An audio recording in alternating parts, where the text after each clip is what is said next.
Hello, my name is Amanda Campbell. I'm a BFA candidate, single discipline, concentration in sculpture, and today I'd like to talk about my senior thesis work with you all. I started creating my current body of work with an air of uncertainty. I wasn't sure if the ties I had with my family were strong enough to explore or engaging for anyone else to experience. Nor was family a concept I ever previously expressed in my works. Though my mother was the big part of my early development as an artist, that being that she had originally wanted to be an artist herself, I had never felt our relationship was deep enough to manifest in something more. Thus, this was all really new territory for me, aided by a nagging necessity to reflect inwardly as I draw closer to an end of my formal education as an artist at Winthrop. The late artist Eva Hesse was a great inspiration for the visual language of my series. Her airy and minimalist representations of material have always been alluring to me.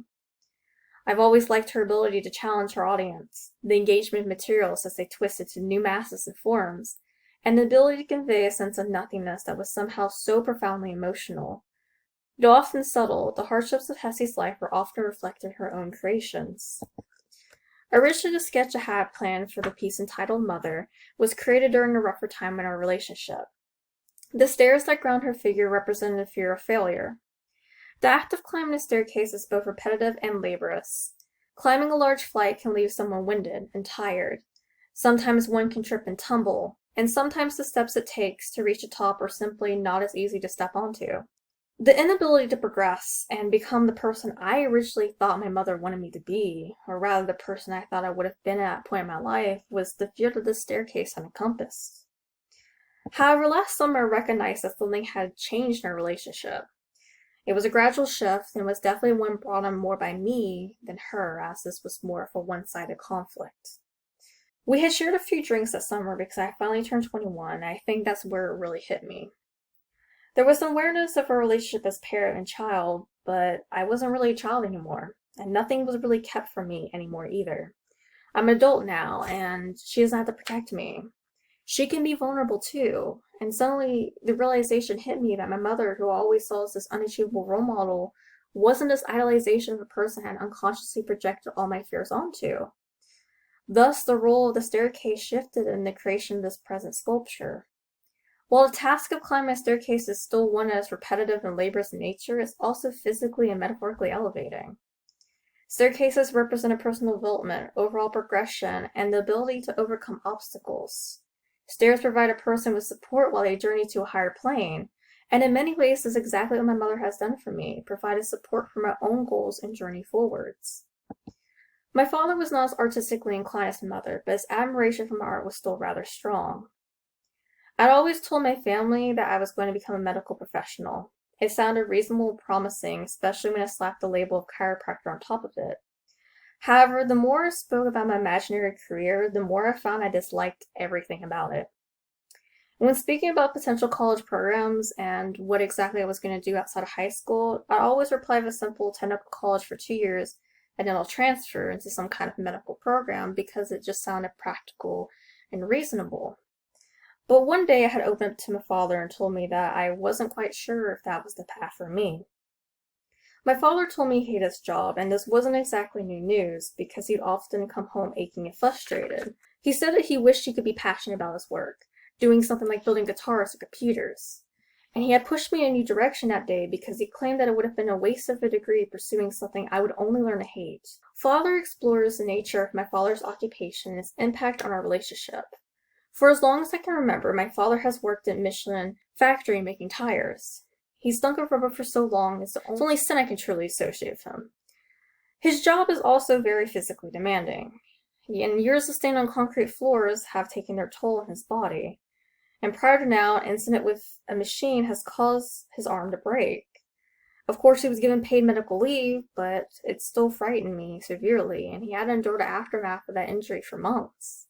He allowed me to pick the color of his cast as some kind of solace, and like depicted in the sculpture, I had chose purple. Officially, he's an extruder operator by trade, and what that really means is that he works a large machine that pours the rubber into its tire shape. The tire is a unique object because it is made of something malleable, but it's also quite strong. I feel that often we forget this as tires are blown out or get torn, but a good tire can carry its weight for tens of thousands of miles. A tire can withstand harsh conditions like snow, heavy rains, rocks, and mud. The treads on a tire are as varied and diverse as that of our own experiences. And I feel like that relates perfectly back to this representation of my father, as he encapsulates this whole ability of pressing forward despite what harsh conditions he may face, and this desire to continue enduring his laborious job in order to benefit my family, which is definitely something that I have took for granted in a lot of my younger years. My brother and I were born 8 years apart. We grew up in the same decade, but at vastly different times.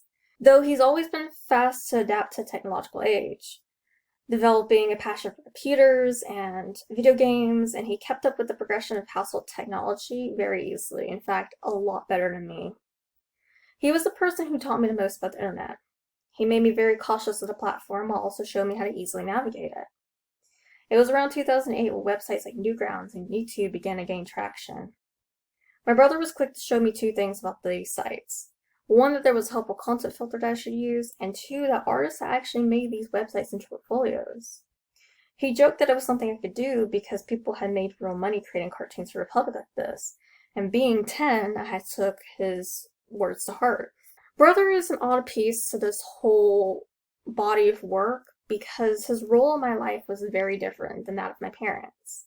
While he did uplift me and help me grow into who I am, his responsibility for doing so was far more voluntary. Even now, reflecting on our relationship, the hours he spent helping me build up Legos were only spurred on by his own nostalgia or boredom. Words like, "don't build it like that, it'll look stupid," or, "you know, it would look better if you tried it like this," have echoed in my mind a lot since I've created this work and since I've really reflected on these memories. The accumulation of old CDs and Legos lead to a time when my brother was a teacher. The CDs speak to a time my brother taught me about the world through the internet, and he taught me navigation, to question, and most importantly, how to be safe. The Legos speak to a time where he taught me how to create, how to construct, to break down, and eventually reconstruct something new.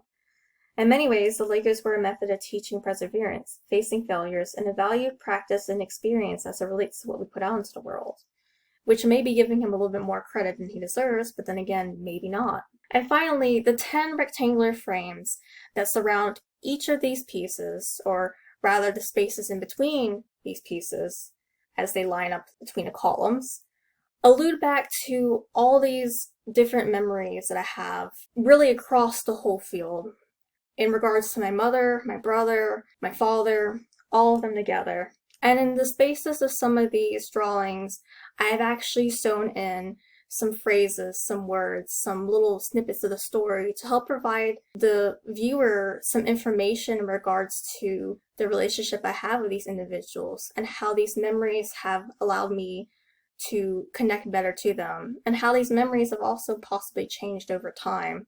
Some of the hilarity and humor that I can see now in some of these memories that maybe I didn't before, or some of the sorrow. I'd like to thank you for listening to my talk, and I really do hope that you enjoyed and got something out of it as well. And I hope that you all stay safe during this really troubling time. Thank you again.